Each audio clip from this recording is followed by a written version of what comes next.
Here's the honest version of this headline before anything else, because it matters for what comes next. James Webb didn't snap a postcard photo of an interstellar comet the way a phone camera catches a passing car.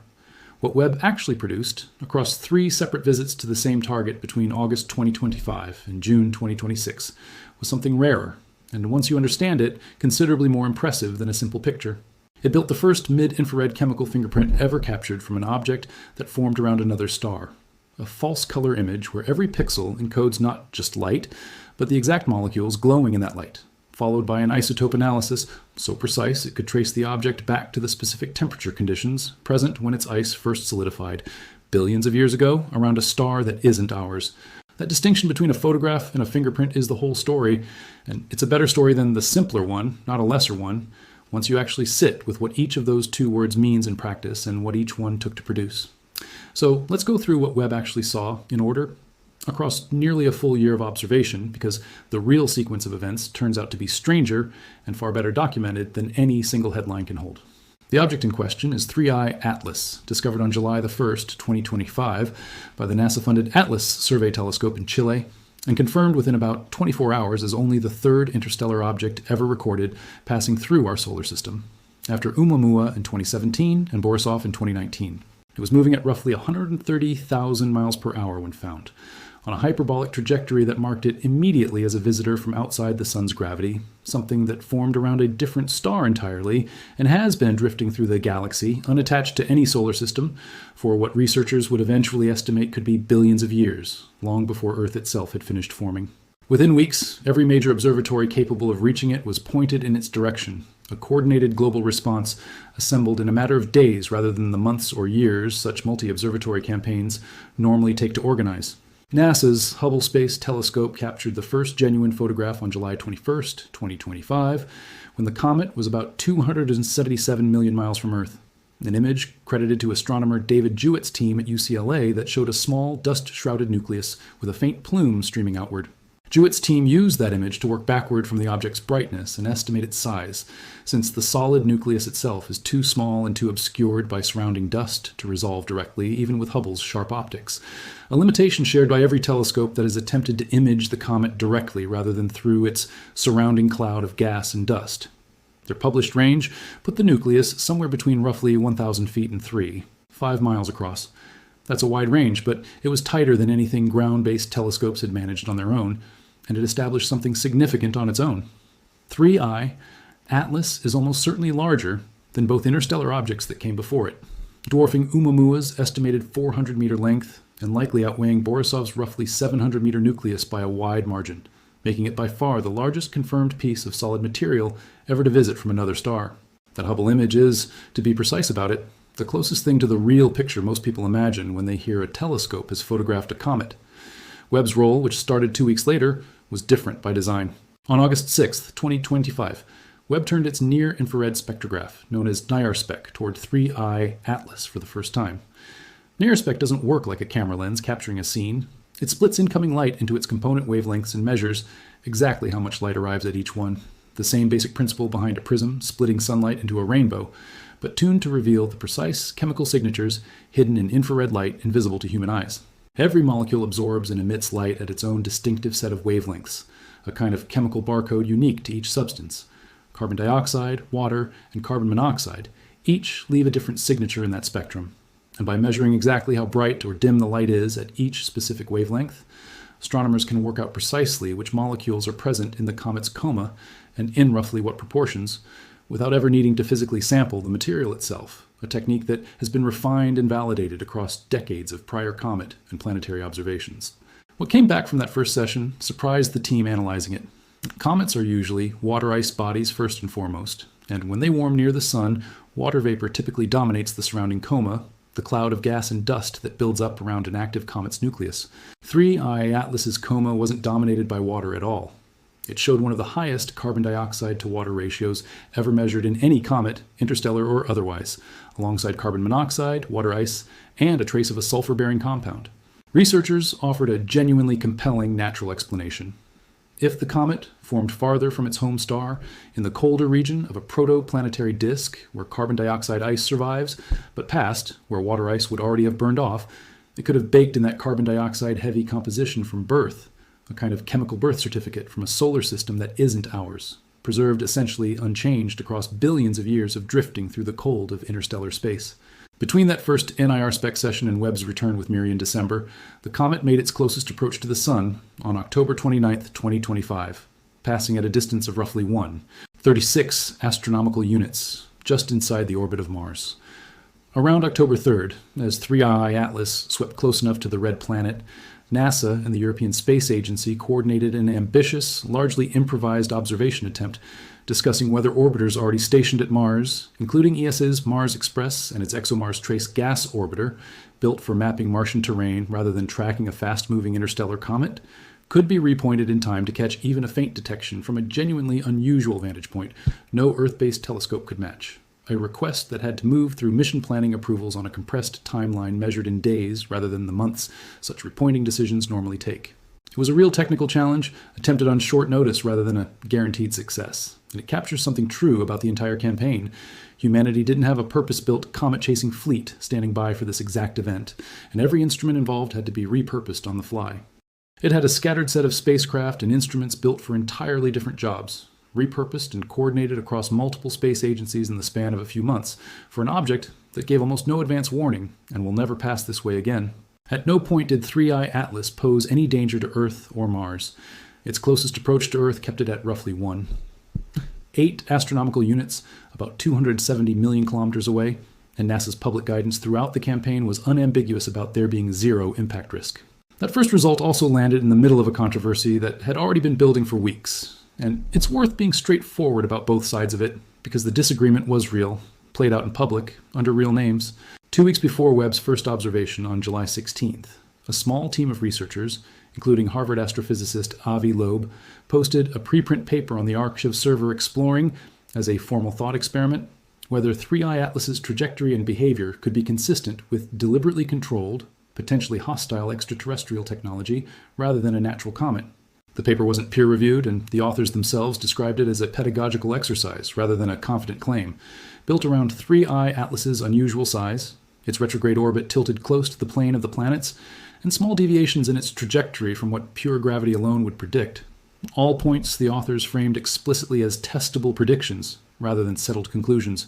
in keeping with how the scientific method is supposed to treat any unconventional hypothesis. The response from the wider astronomical community was fast and blunt, arriving within days rather than weeks. University of Oxford astronomer Chris Lintott, who had helped run an earlier simulation of the comet's likely galactic origin, told Life Science that suggesting the object was artificial amounted to nonsense and was an insult to the genuine work underway to understand it. University of Hawaii planetary astronomer Karen Meach went further, calling the alien framing irresponsible science and pointing out that 3I Atlas was behaving exactly like an ordinary comet.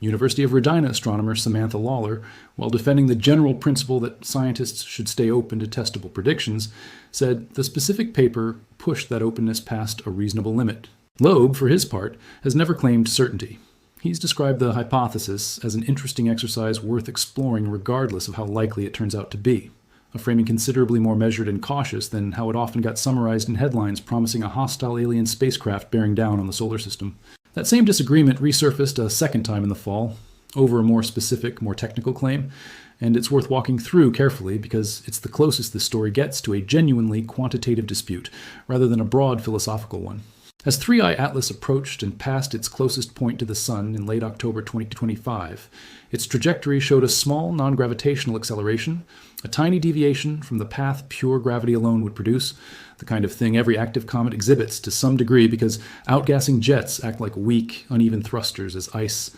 sublimates unevenly across a rotating, irregular surface. Loeb flagged the acceleration as unusually large and pointed to it as another item on his growing list of anomalies potentially consistent with propulsion, a list that by that point also included the object's close pass near Jupiter's Hill radius, the outer boundary of Jupiter's dominant gravitational influence in March 2026,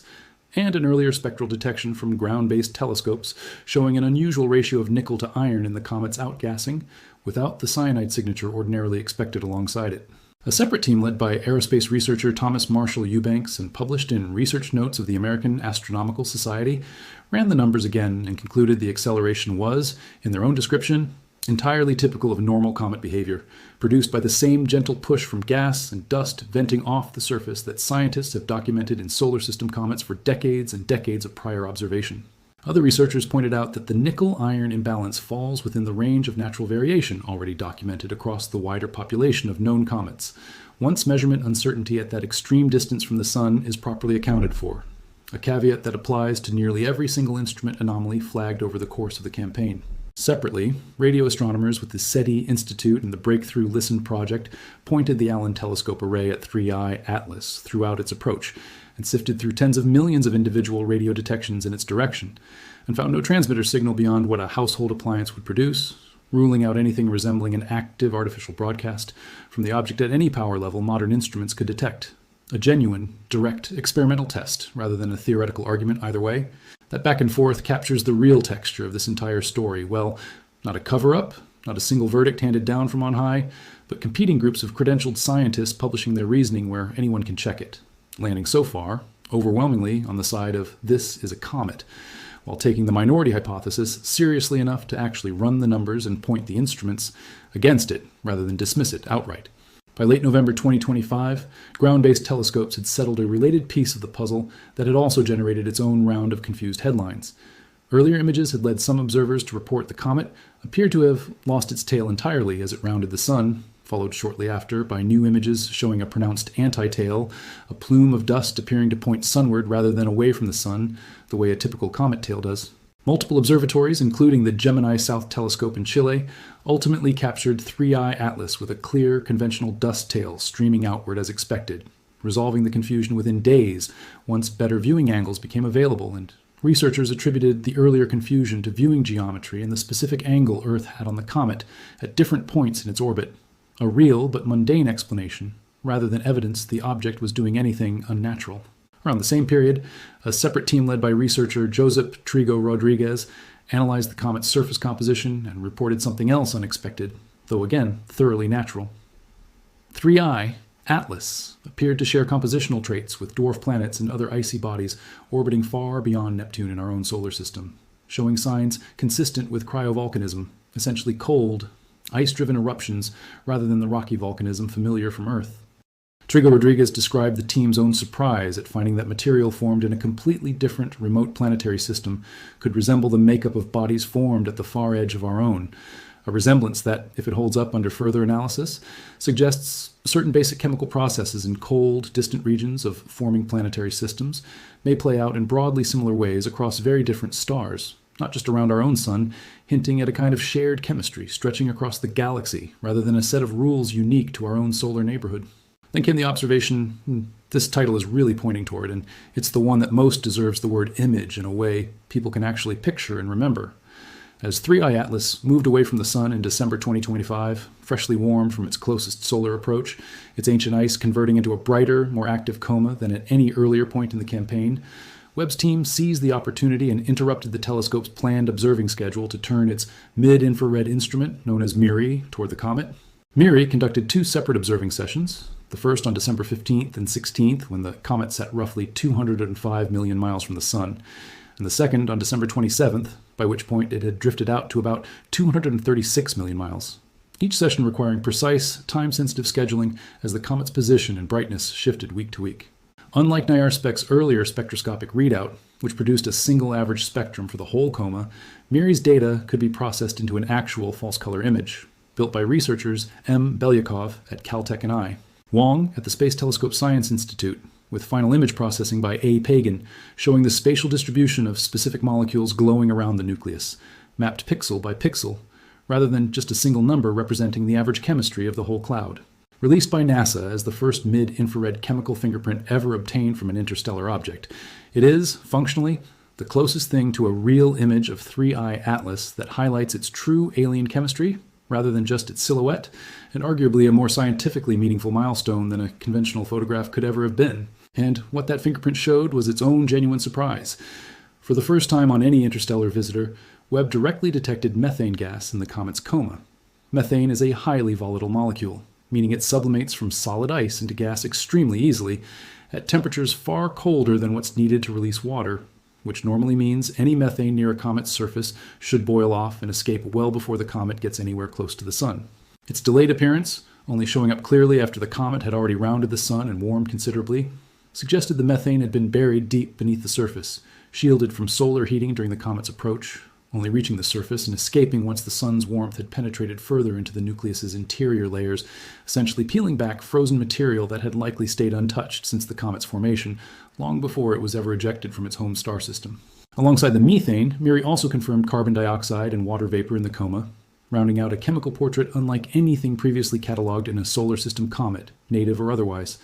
A separate instrument in NASA's SPHEREx observatory had also observed the comet a few weeks earlier and found its water production rate had jumped roughly 40-fold compared to its pre-perihelion reading, further evidence that the sun's heating was steadily working its way into progressively deeper, icier layers of the nucleus as the weeks went by, a trend that itself argued strongly for a natural, gradually thawing comet, rather than any kind of engineered or artificially controlled process. Caltech researcher M. Belyakov noted at the time that Webb had one further observation of 3I Atlas scheduled for spring 2026, but that tracking the comet was already becoming difficult as it faded further from the sun and Earth. The story's most recent chapter, and arguably its most scientifically important one, arrived on June 22, 2026, when a team led by astrochemist Martin Cordner of NASA's Goddard Space Flight Center published a paper in the journal Nature built on additional NIR spec data gathered as the comet retreated outward,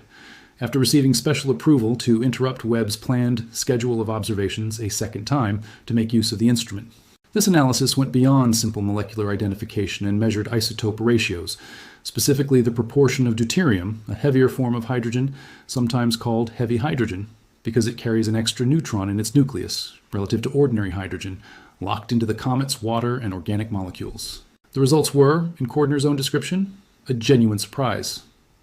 3I Atlas showed roughly 30 times more deuterium than is typically found in solar system comets, a ratio far outside anything cataloged among the countless comets astronomers have measured within our own solar neighborhood. Deuterium ratios matter to astrochemists because they act as a kind of cosmic thermometer and clock, one of the most reliable tools available for reconstructing conditions in a system nobody could ever visit directly. The proportion of deuterium that gets locked into ice depends heavily on how cold and how far from a young star that ice formed, since colder, more distant regions of a forming planetary system tend to preserve a higher fraction of deuterium relative to ordinary hydrogen, a chemical relic of the specific temperature conditions present at the exact time and place the ice first solidified billions of years ago and never fully erased no matter how much the object has traveled since. An unusually high ratio, in other words, points toward an origin in an extremely cold, extremely distant region of whatever protoplanetary disk 3I Atlas originally condensed from, likely one considerably colder and more remote than the regions where our own solar system's comets formed. Cordner described the observation as a unique opportunity to study an ancient object from a distant part of the galaxy, very likely predating the sun and the solar system entirely, offering both a direct window into that distant time and place and a chance to see just how unusual our own solar system's formation may have been by comparison. A rare instance where a single dataset speaks to both a specific object's history and the broader question of how typical, or atypical, our own cosmic neighborhood turns out to be. It's worth pausing on what that actually means, stacked against everything else Webb had already found. A comet that outgasses mostly carbon dioxide instead of water. A nucleus that held methane buried deep enough to stay frozen until well after perihelion. A deuterium signature 30 times higher than anything in our own solar system's comet population. None of these findings individually prove the object is more than a comet, and the overwhelming consensus among the astronomers actually running the numbers, Lintott, Meach, Lawler, and the broader teams behind the Hubble, Webb, and Gemini observations alike, is that 3I Atlas is exactly what it appears to be. A natural comet, just one built from genuinely different raw material than anything native to our neighborhood. But, taken together, that chemistry amounts to a kind of message in its own right, not encoded in prime numbers or deliberate radio pulses, but written directly into the object's molecular structure. It's a sample, delivered essentially for free, of what building blocks look like around a star that isn't the sun, iced together in a corner of the galaxy colder and farther out than anywhere our own solar system's comets ever formed. It's worth stepping back to explain why any of this justified interrupting Webb's carefully planned observation schedule not once, but twice, since observing time on the world's most sought-after space telescope is one of the most competitively allocated resources in all of science. typically booked years in advance by researchers from every corner of astronomy. Every planet, asteroid, and comet native to our solar system formed from the same original cloud of gas and dust roughly 4.5 billion years ago. Everything humanity has ever studied up close, from moon rocks to Martian soil to comet samples physically returned by spacecraft, is, in a meaningful sense, built from the same original batch of raw ingredients. 3I Atlas is not. It carries a chemical fingerprint forged under conditions found nowhere in our own solar system's history, around a star we will likely never identify, in a part of the galaxy we will never visit. That's the underlying justification every telescope director cited when approving emergency time for this object.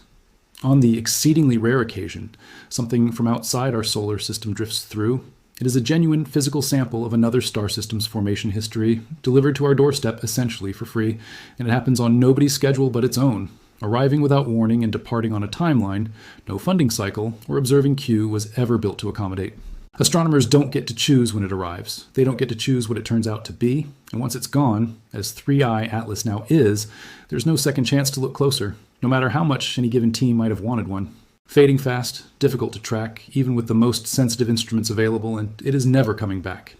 It arrived on a hyperbolic path, and it's leaving on one, carrying its unusual chemistry back out into interstellar space permanently, with no realistic prospect of a return visit or a follow-up mission catching up to it. Everything astronomers know about this object they had to learn in the roughly 1-year window between its discovery and its retreat past the range of easy observation, coordinating Hubble, Webb's 2 separate instruments, the SPHEREx observatory, NASA's TESS satellite, and ground-based telescopes on multiple continents, essentially in real time, without any advance warning of when the next interstellar visitor might show up or how long they'd have before this one was gone. That window is expected to open far more often going forward. Before Oumuamua, Borisov, and 3I Atlas, astronomers had never confirmed a single interstellar object passing through the solar system, purely because existing survey telescopes weren't sensitive enough, or fast enough, to reliably catch something that faint moving that quickly through the outer solar system. The newly operational Vera C. Rubin Observatory in Chile, built specifically to scan the entire visible sky every few nights, with a camera far more sensitive than anything used to find 3I Atlas, is expected by many researchers to turn up a new interstellar object roughly once a year, once it reaches full survey cadence, and possibly more than one in a good year. Some of the same astronomers who studied 3I Atlas's trajectory have estimated that objects of a similar size could be passing within a few times the Earth-Sun distance of the Sun at any given moment, simply too faint and too far to have been noticed yet with older instruments, a population that Webb, Hubble, and every other pre-Rubin telescope combined would have had almost no realistic chance of catching before they wandered back out of range. In other words, 3I Atlas likely isn't a once-in-a-generation fluke. It may be the opening case in what becomes a genuinely recurring category of astronomy, one where the next visitor could arrive with more advance warning, get more observing time before it fades, and hand astronomers an even more complete chemical portrait than the one Webb managed to piece together this time, precisely because 3I Atlas forced observatories around the world to build the coordination playbook for exactly this kind of object under real-time pressure. So does the headline hold up?